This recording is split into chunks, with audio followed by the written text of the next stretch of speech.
Let's get some more on all of this and what to expect at the local market open. Evan Lucas joins us from IG now, market strategist there in Melbourne. Evan, good to see you. Well, bad news is good news really for markets though overnight. We had weak economic data in the US and of course the grim picture about the recession in Europe, yet markets all rallied.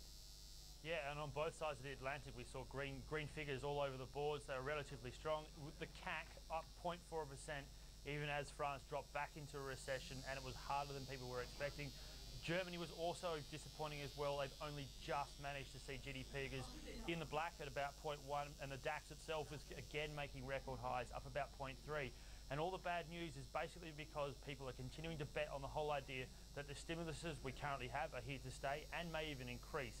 So it's actually quite disconcerting to see the disconnect between the bad news and the market movements, because it means that if we do, and when we do finally see these stimulus measures winding back, the market response could be quite violent, and that's what most people are fearing. But at the moment, the reason the bad news is there and the good news is coming in is because the stimulus money is continuing to feed that liquidity funding idea.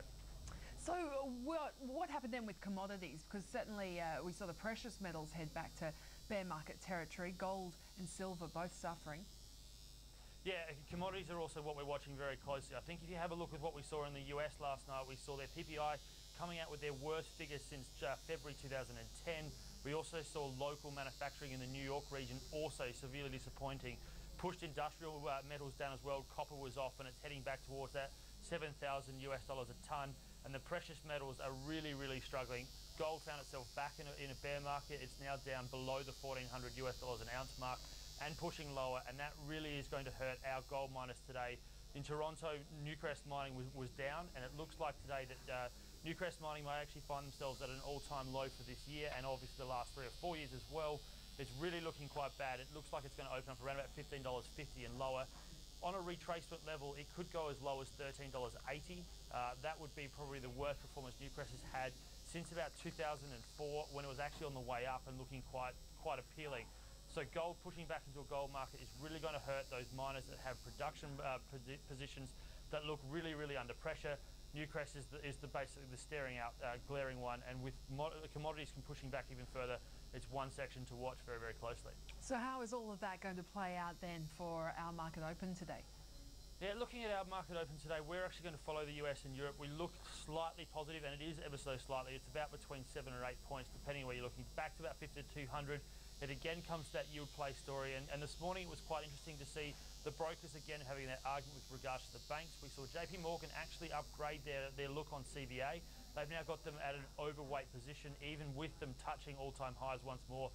They quite like the fact that their earnings look relatively assured with the inline result we saw yesterday. They look to continue that dividend reinvestment plan and also that yield play that we've seen, whereas Credit Suisse on the other hand went the other way and they downgraded ANZ and also Westpac. Westpac's now been put to underperform, which is basically their version of a sell. They've got ANZ back to neutral as well, because they also are on the boat of what we see with Deutsche Bank, that they can't see growth coming. The net interest margins look quite strained. We're also looking at a point of view where we can't see credit growth growing. But from our region as a whole, all eyes on Japan today. Their GDP numbers come out today. Their stimulus measures have now been in place for almost a quarter. Year on year, it looks like getting to 2.3% and about 0.7 for the quarter, and that's good growth for them. And it means that if we do get a positive read, we may actually see ourselves jumping up higher again than what we've actually called this morning of 8 points. All right, great to see. And Evan, just finally, I mean, all of that to offset potential weakness then for materials, given, you know, we're seeing iron ore bear market and the fact that all the precious metals really suffered and the base metals were off on the LME? Yeah, and I'd happily agree. Having a look at what BHP is pointing, their ADR is pointing down, and if we have a look, iron ore is now at a year-to-date low of $126.40 a tonne. So that is a year-to-date low. There will be pressure in that material space on those commodity prices. So have a look at the defensive, have a look at anything exposed to US markets, particularly in US dollars, like your CSLs of this world. They're probably where we're going to see any positive moves. All right, great to talk to you as always, Evan, and we'll chat throughout the day. Thank you. Thanks, Brady.